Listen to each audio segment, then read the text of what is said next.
গীতা স্বতন্ত্র ধর্মগ্রন্থ তথা পৃথক শাস্ত্রের মর্যাদা পেয়ে থাকে। হিন্দুরা গীতাকে ভগবানের মুখ নিঃসৃত বাণী মনে করেন। মানব ধর্ম, দর্শন ও সাহিত্যের ইতিহাসে গীতা এক বিশেষ স্থানের অধিকারী। গীতার কথক কৃষ্ণ হিন্দুদের দৃষ্টিতে ঈশ্বরের অবতার, পরমাত্মা স্বয়ং। গীতা মনুষ্য জীবনে অপরিহার্য। গীতাই মানুষকে সঠিক পথে পরিচালনা করতে পারে। ঠিক যেমন অর্জুনকে পথ দেখিয়েছিল শ্রীকৃষ্ণের মুখ নিঃসৃত গীতার বাণী। সেই গীতাতেই বলা হয়েছে, তিনটি জিনিসের কারণে নরকগামী হন মানুষ। গীতায় সেই জ্ঞান বিলিয়ে গিয়েছেন শ্রীকৃষ্ণ। গীতায় নরকের তিনটি দরজার কথা বলেছেন ভগবান শ্রীকৃষ্ণ। মানুষ সেই তিনটি দরজার দিকেই ছুটে চলে।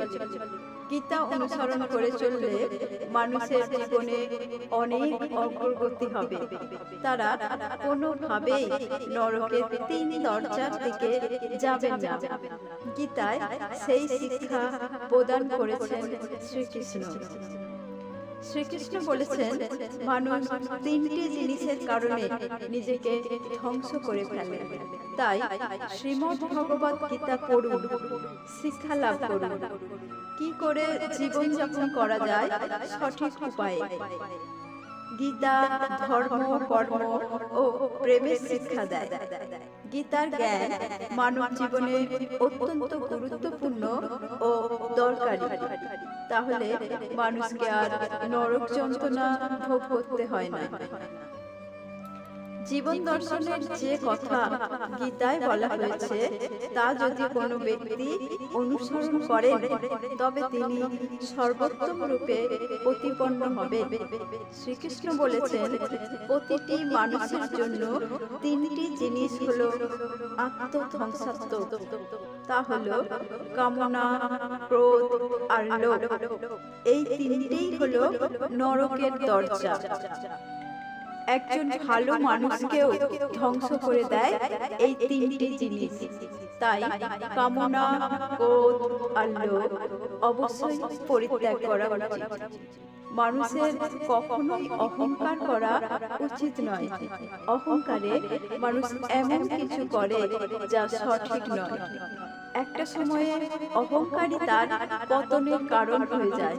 তাই অহংকার পরিত্যাগ করুন।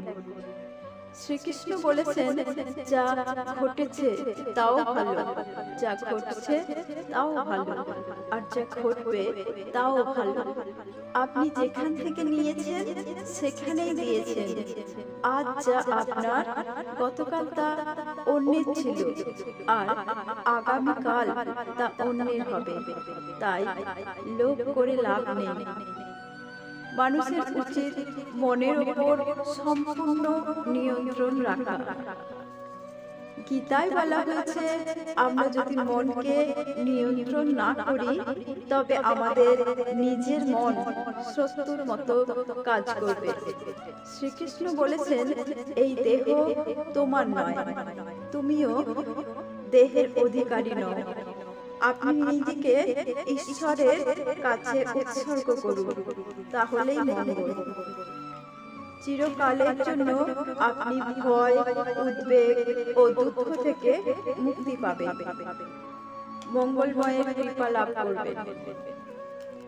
ভিডিওটি ভালো লাগলে লাইক, কমেন্ট ও শেয়ার করুন।